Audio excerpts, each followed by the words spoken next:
right, Math 143 students, this is page 3 of the 2A notes. So we're going to finish this up here with some last examples regarding unit conversions. This question you can find in the PowerPoint, the solution to that. Example 9 is one similar to that you'll have in the homework. I'm going to skip it right this second and go back to it at the end. We're going to look first at example 10 and 11, which are more unit conversions. So for example 10, we are converting 50 meters per second, and our goal is to end up with miles per hour.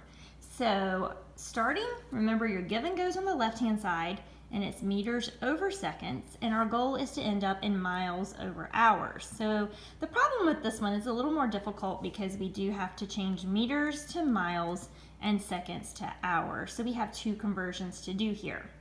We'll start with the easier one, the seconds. Most of us know that one. So we'll go to the next logical unit, which would be minutes. So we'll get rid of the seconds by putting them on top, and we'll go to minutes. 60 seconds in a minute. And that's still not exactly where we want to be. So next we'll go to get rid of our minutes and end up in hours. So 60 minutes in an hour. And now we have converted, we got rid of our seconds, we got rid of our minutes, and we are now left with our hours on the bottom, which is what we want. So we're good with that one. So now our next goal is to get our meters to miles. And to get our meters to miles, you can look on the Unit 2A table, and they really don't have a very good conversion from meters to miles in a direct step. However, I do know, because I like to run, and I remember that going around a high school track is like 400 meters. And I know you have to go around it 4 times to make a mile, which means that there's 1,600 meters in 1 mile. And that's a conversion that I don't understand why they don't have on the Unit 2A table, but that is a fairly familiar conversion, that 1,600 meters is 1 mile. So that's what we want to do. We want to put our 1,600 meters, that line should be a little over there. We want to put our 1,600 meters there on the bottom, and that will cancel out our meters, and that equals 1 mile right there on top. So what we have here is we have quite a few things in this table. We have a 50 times a 60 times a 60. All that's on top. So I'm going to just punch that in my calculator. 50 times 60 times 60. And I'm going to hit enter. It's like 180,000. And then I'm going to divide by anything that's on the bottom. And the only thing that's on the bottom is 1,600. So I'm going to take that 180,000 and divide it by 1,600. And I get 112.5. What's the unit? Miles per hour, which is what our goal was. You'll see one pretty similar to that on the homework. So if you get stuck on it, come look at this example. All right, the last one's a fairly easy one. 100 cubic inches, and our goal is to go to cubic centimeters. And the only thing we have to remember about this is that it is cubic. And remember, the big thing on these units is you have to cube the conversion factor as well. So let's go see if we can find a conversion for inches and centimeters. I do see it, it's right here on this table, the very first line right there. 1 inch is 2.54 centimeters. So I'm gonna come write that down. 1 inch equals 2.54 centimeters. And so that is the original version of that, and I want the cubic version. So the cubic version means I want to cube this whole thing. 1 inch cubed is equal to what? That's really what I care about. So I'm going to go type in my calculator 2.54. You might not can see that. 2.54, and I'm just going to hit this raise to button right here, raise to 3. Ooh, 16.387, that's good enough.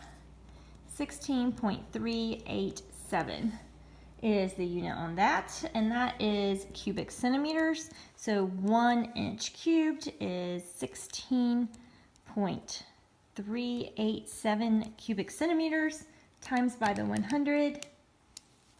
It's 1638.7 cubic centimeters, and that's because my inches cubed canceled out there. So 1,638.7 cubic centimeters. Okay, the last thing I'm going to do is look at this example 9 about Kobe Bryant. and his ridiculous amount of money that he made in this basketball season. So he earned $27.8 million to play 80 games.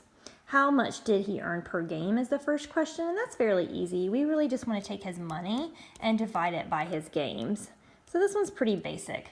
So his money is 27, okay, if it was 27 million, it'd be 27 and 6 zeros. But that 8 takes the place of a 0 because it's after the decimal.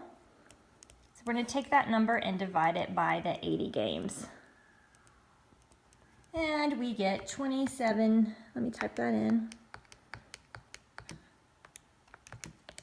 We get $347,500 per game.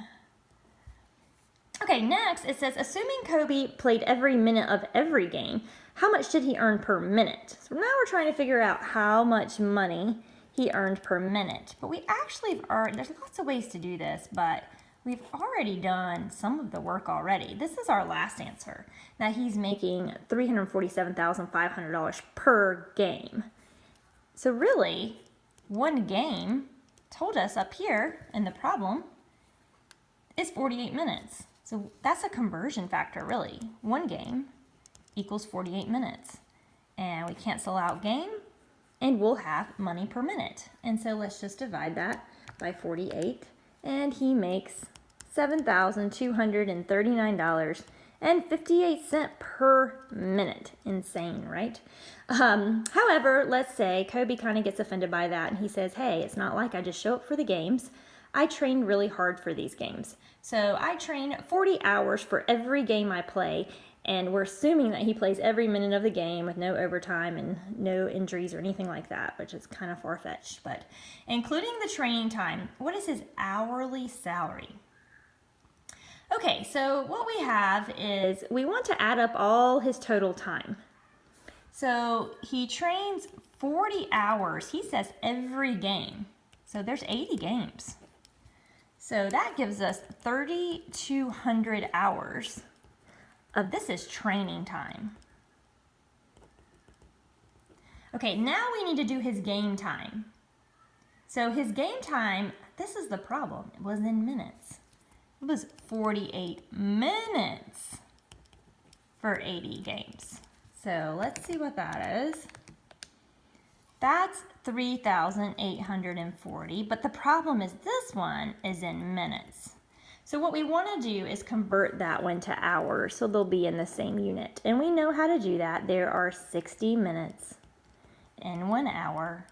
The minutes go away. Now, if we divide by that 60, we've got 64 hours.